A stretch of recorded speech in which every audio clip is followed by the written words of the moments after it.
राधे राधे दोस्तों, आपका हार्दिक स्वागत है हमारे भक्ति प्रेम रस चैनल पर।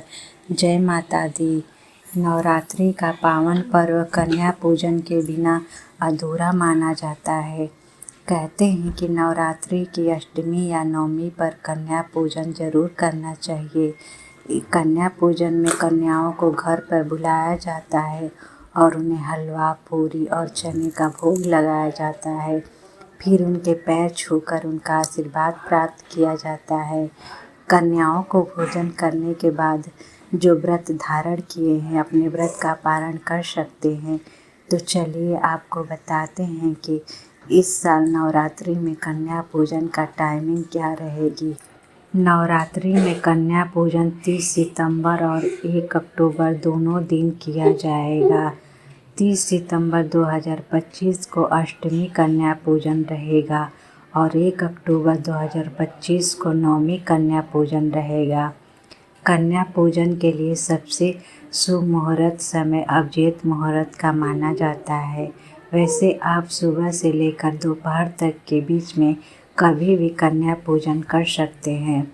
कन्या पूजन से पहले हवन पूजन जरूर करें।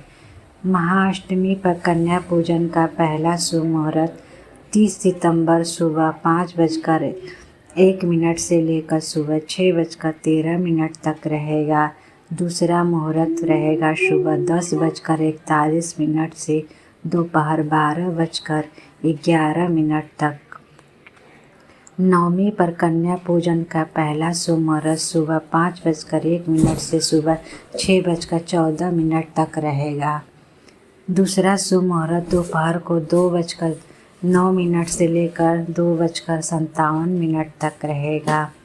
कन्या पूजन के दिन घर आई सभी कन्याओं को सबसे पहले पैर धुले जाते हैं। इसके बाद उन्हें एक साफ आसन पर बिठा लें। फिर कन्याओं के माथे पर तिलक करें, साथ ही हाथ में कलावा बांधें। फिर उन्हें भोजन खिलाएं। इस दिन कन्याओं को खाने में हलवा, पूरी, चना जरूर देना चाहिए। इसके बाद उन्हें गिफ्ट या दक्षिणा देकर उनका आशीर्वाद प्राप्त करें। और 9 दिन तक व्रत करने और हवन करने के बाद कन्या पूजन का बहुत अधिक महत्व होता है। सभी शुभ कार्यों का फल प्राप्त करने के लिए कन्या का पूजन जरूर करना चाहिए। कुमारी पूजन से सम्मान, लक्ष्मी, विद्या और तेज प्राप्त होता है। इससे विघ्न, भय और शत्रुओं का भी नाश होता है। हवन, जप और दान से देवी इतनी प्रसन्न नहीं होती हैं जितनी कि कन्या पूजन से वह स्वतः ही प्रसन्न हो जाती हैं। नवरात्र में प्रतिदिन कुमारी पूजन करना अत्यंत शुभ फलदायक सिद्ध होता है। देवी भक्त चाहे तो केवल एक कुमारी का नित्य पूजन करें या प्रतिदिन एक एक कर कुमारियों की संख्या क्रमशः बढ़ाते जाएं। प्रथम दिन एक कुमारी का पूजन करें, दूसरे दिन 2 कुमारियों का पूजन करें, तीसरे दिन 3 कुमारियों का पूजन करें। इस प्रकार नवरात्र के 9वें दिन तक महानवमी में 9 कुमारी कन्याओं का पूजन करना चाहिए। कुमारी पूजन में 1 वर्ष की अवस्था वाली कन्या नहीं लेनी चाहिए, क्योंकि गंध और भोग आदि पदार्थों के स्वाद से वह बिल्कुल अनभिज्ञ रहती है।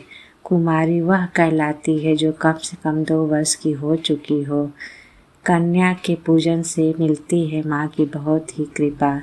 एक कन्या के पूजन करने से ऐश्वर्य की प्राप्ति होती है।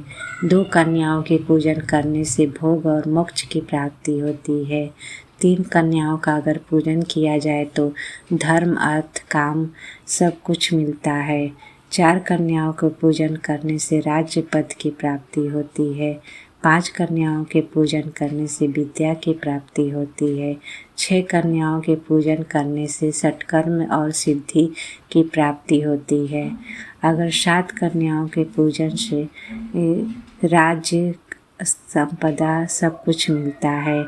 8 कन्याओं के पूजन से सुख, संपत्ति, संपदा मिलती है और 9 कन्याओं के पूजन करने से सर्व कार्य सिद्धि की प्राप्ति होती है। 2 वर्ष की कन्या कुमारी कहलाती है। 3 वर्ष की त्रिमूर्ति कहलाती है।